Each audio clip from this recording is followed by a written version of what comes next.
You can love someone so deeply, as a friend, as a brother, as a sister, and just know at some point that they are not meant to be on your journey anymore. Their time has come to an end, and it is time to let them go. Trust me, when you get to that point, I want you to know that it's not weakness, it is healing, and it is wisdom, and it is the wisdom to protect you. Now, the first thing that we're going to tackle is the misconception about love. We've been taught that if you love someone, you're supposed to stay, you're supposed to fight, you're supposed to endure, you're not supposed to give up, you're supposed to give everything you've got because you love someone. But trust me when I tell you that love is not painful chains. The book of First Corinthians, chapter 13, verse 4 to 5, tells us that love is kind, love is patient, love does not dishonor others, it doesn't hold no records of wrongdoing, and so much more. So, why then do you think that loving someone means holding on to all of their baggages, even when it is toxic and unhealthy for you? I want you to understand when you shifted from love to patterns that are now draining your soul, that are now sapping you of all the life. I want us to talk about why sometimes walking away is the most beautiful thing you can do, because you walking away is even a sign that you love them. Walking away doesn't mean you stopped loving them.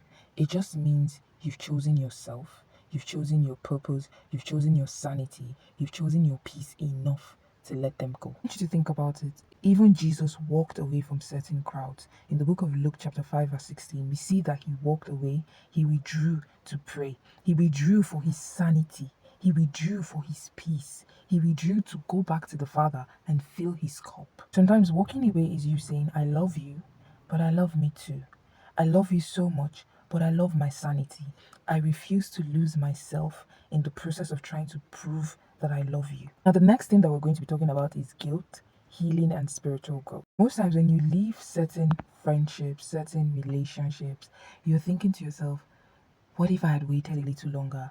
What if they had changed? You're feeling this guilt like you didn't give them a chance. But healing begins when you understand that you're not the savior of anybody's dysfunctionality. God never asked you to bleed to prove your love for someone. In the book of Ecclesiastes, chapter 3, verse 1, we see that there's a season for everything, there is a time for everything, and maybe their season in your life is up. Maybe their time in your life is over. This is time for you to embrace the uncomfortable release of growth and actually move forward. Your peace is not selfish, it is sacred. Time I talk about letting go, leaving friendships, leaving relationships, I am no saint to these topics because they are things that are really personal for me. They are things that I resonate with deeply. There was a time in my life when I had to let go of a certain person who I thought we were going to be very, very close. Now, I realized that I was doing too much. I was trying to make this person see their potentials. I was trying to make, well, all of this now is in my own head because I didn't know what that person was thinking. I was trying to make this person change. I was trying to see if I could understand this person. But at some point, there was now this back and forth, and there was no understanding.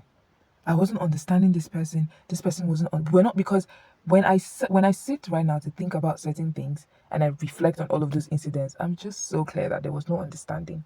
We both didn't understand ourselves. We both didn't know. We both did not even get it. And at some point, I had to choose myself because I know me. I would have tried to make it work. I would have tried to fix it. I would have tried to apologize even when I know that I wasn't wrong, or maybe I was wrong, but I would have tried to do something because I wanted to preserve that relationship. But at some point, I realized that I was always bleeding. I mean, I couldn't see this person, and you know that moment when you see someone and your mood just goes sour, your heart just goes doo-doo. You just feel tense, you just feel uncomfortable. That's how I was starting to feel. That was the way I started feeling. I wasn't happy each time I saw this person. I always wanted to be out of that space. And it took me a lot of reflection to understand that I have to let go. I have to understand the fact that, yes, this relationship with this person didn't go how I wanted it to go. This relationship with this person didn't go as I thought it was going to go. But it's time for me to let go. It's time for me to choose my peace. Trust me when I tell you I felt guilty as hell.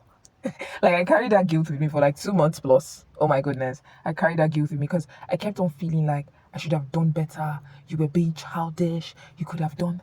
But I had to just protect myself first. I had to make sure that I was fine first. So sometimes you will feel that guilt, but it's what you do with the guilt that you feel that actually matters. But if you've been battling with the guilt of letting someone go, this is your sign. You are allowed to leave. You are allowed to choose yourself. You are allowed to heal, even if they never said, I am sorry. God is not just a God of beginnings, He's also the God of endings too.